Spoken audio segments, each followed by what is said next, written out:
Welcome to Legends and Lore, spooky podcast by the 6th grade at OPE. My name is James. And my name is Jesse. Today we're going to be talking about Robert the Doll. Robert the Doll is a little boy in a sailor suit. His careworn face is only vaguely human. His nub of the nose looks like a pair of pinholes. He is covered in brown nicks like scars. His eyes are black beads.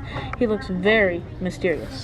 Some people say he's haunted and that he has cursed car accidents, broken bones, job loss, divorce, and cornucopia of other misfortunes. Robert was a birth gift from Otto's grandfather, who brought a doll during a trip to Germany. Otto's relationship with the doll continued into adulthood. People remember as what they would probably term as an unhealthy relationship with the doll, says Corey Converto, curator of the museum and Robert's caretaker. He brought it everywhere. He talked about it in the first person. Robert was most likely never intended to be sold as a toy. He was made by the person who created the teddy bear. According to the story, Otto began to blame mishaps on the doll.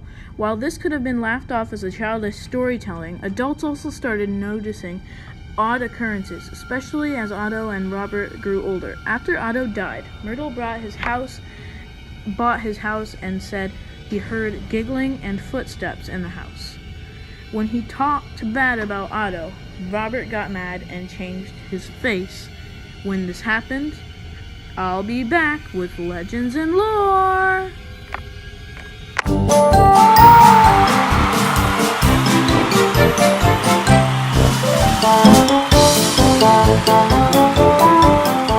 Come on down to Freddy Fazbears Pizza, where family and fuzzy friends come to life.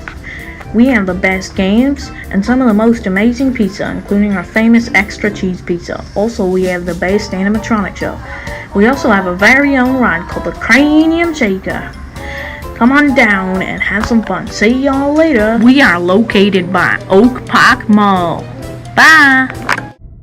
Welcome back to Legends and Lore. Back to the story. Robert would move around by himself. After 20 years, she donated him to a museum. Since Robert arrived, everyone flocked around the museum. No one wanted to not look at.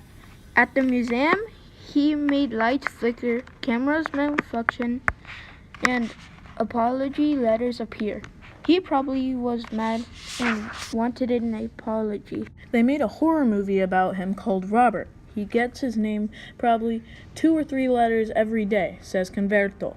But they aren't typical fan letters. They're often apologies. Many visitors attribute post-visit misfortunes to failing to respect Robert. Robert also receives emails and homages. At some point, it became known to Robert had a sweet tooth, so people leave and send him candy. Just recently, he received a box containing 8 bags of peppermints, a card, and no return address.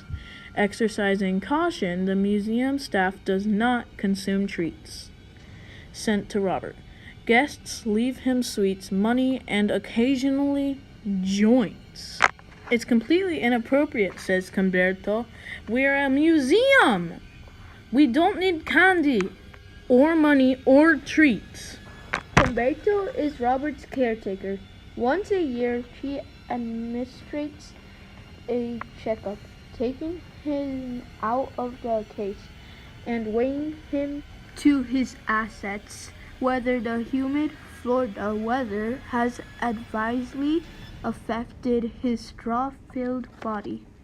In August, she photoshopped Robert's knobby face into the now famous picture of Kim Kardashian popping a bottle of champagne into a glass in order to attract attention to anyone that would score the museum a grant if they gathered enough votes. I really don't know if he's haunted, says Converto. Stay tuned to Legends and Lore to find out more. See you later. There are more Legends and Lores.